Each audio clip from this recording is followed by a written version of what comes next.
So Google just published documentation saying that AEO and GEO are not separate disciplines and that they're actually just SEO. And I think that's technically true to a degree, but I think it's also a little bit misleading. And I think there's some things you need to take into account here. Don't just take that at face value from Google, because what they're really describing when you read the actual guidance, it isn't just to do your on-page the right way or build some backlinks. It's much closer to an SEO meets full digital marketing approach. So that would be doing SEO, but also worrying about social media and PR and brand mentions and videos, stuff that a lot of SEOs have historically pushed off to the side. Well, that's starting to change. And then on top of all that, we have this May 2026 core update that's slowly being released that everybody is wincing about. So there's a lot going on here, and it's stuff that we've known for a long time. Anyone who's worked in the SEO space, we've really known it for multiple years leading up to this point, but it's amazing to see the acceleration of everything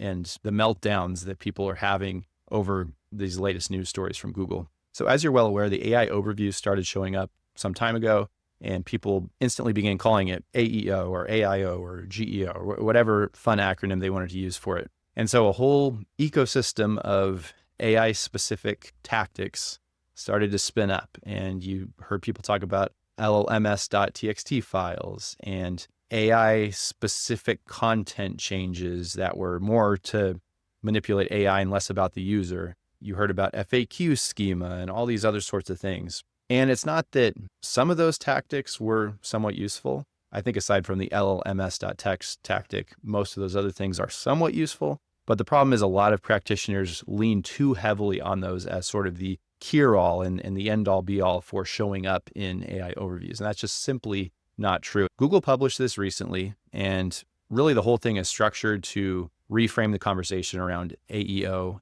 and its context within SEO, right? And Google frames this as non-commodity content. That's really what they want to discuss here. So this is original research, firsthand experience, distinctive perspectives, not content that restates what already exists, because we have so much of that out there, and that's been colloquially labeled as AI slop.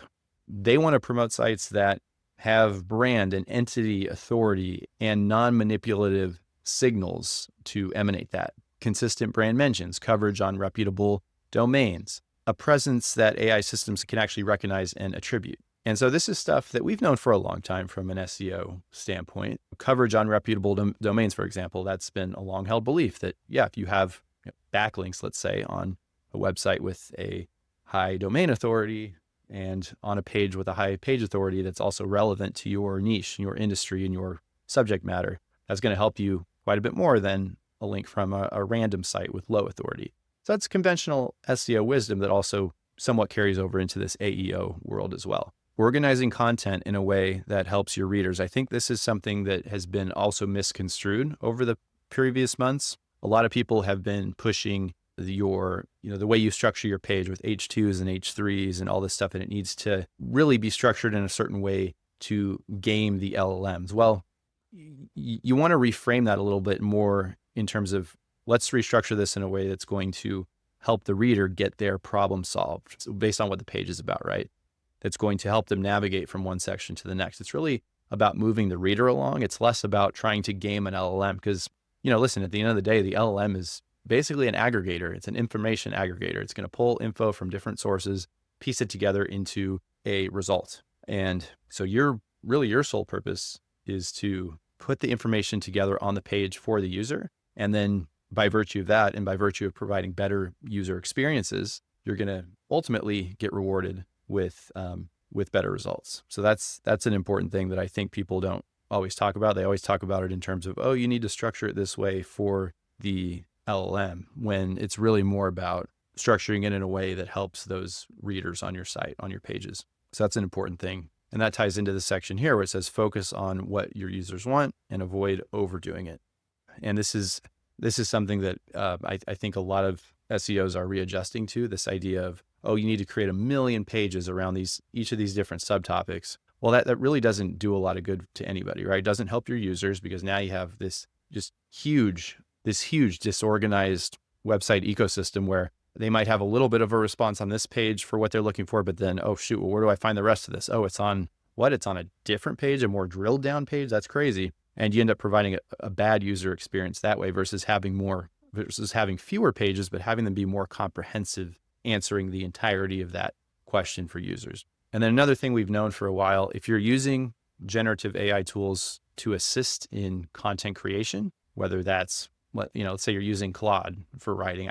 I've used Claude for a lot of content for client websites, but the approach that I take that I think is maybe a little different from others is I'll use Claude for kind of a very basic draft. And then I will go into a tool like Perplexity and I'll use deep research and I'll make sure that all the information there is 100% accurate. And then from there, I'll take that into a human editing stage. And the human editing stage is so, so important. If you're not human editing, you're going about this the wrong way and you're going to get slapped for it. I always have a human editor go through the content. And once you make sure you have all your factual information correct, you go in there and you basically rewrite it and just make it sound as normal and conversational as possible. Another trick when you're creating that initial draft is you can have Claude or whatever you're using produce it at a 5th grade level or a 6th grade level or somewhere in that ballpark. And that might sound like too young of an age to put there, but actually for a lot of sites, especially like kind of e-commerce or local service businesses, putting a 5th or 6th grade level will make the content sound a lot more human than using super complicated words. And that's a good kind of baseline layer, but you still want to use the human editing step beyond that to button everything up. Well, I wanted to, I guess this is it, right? Yeah, I guess it's pretty short. I thought there was more to it. Now, one here that's a little bit interesting, seeking inauthentic mentions.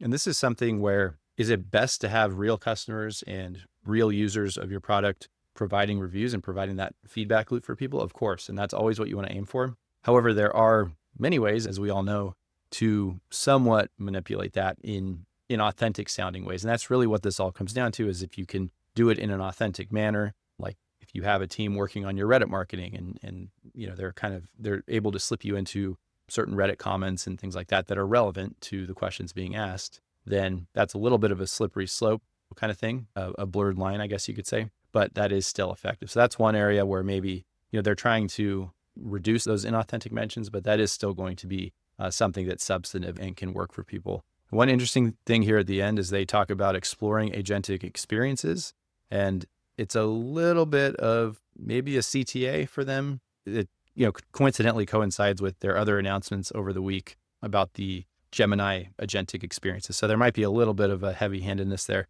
but that's understandable. But overall, I think the biggest takeaway from this news is that the old version of SEO, which mostly focused on the website, content backlinks, that alone is probably not enough anymore, right? And so I think that's important for people to understand that, we use these fancy acronyms, AEO, GEO, whatever else, but really it's just SEO with additional brand presence and additional marketing to cultivate your brand in a natural way as best you can. And I just think that PR layer is something that is really going to help people long-term, whether it's showing up in normal Google results or AEO results. And as the blue links go away in Google, you want to have that brand presence locked in so that you can improve your chances of showing up in these quickly changing search landscape circumstances. And so now with this core update having been released just a couple of days ago, again, this is all in 1 week. All this stuff was announced and it just blew people's minds. But now that this core update is out there, I think it's going to be just another stage in the whole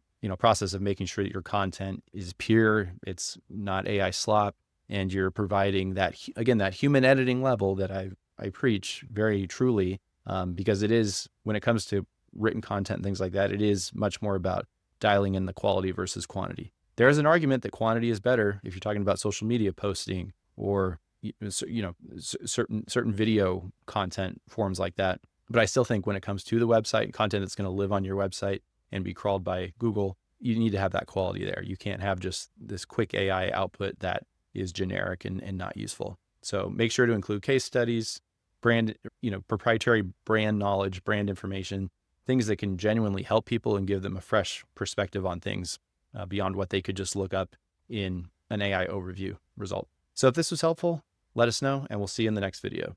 Peace.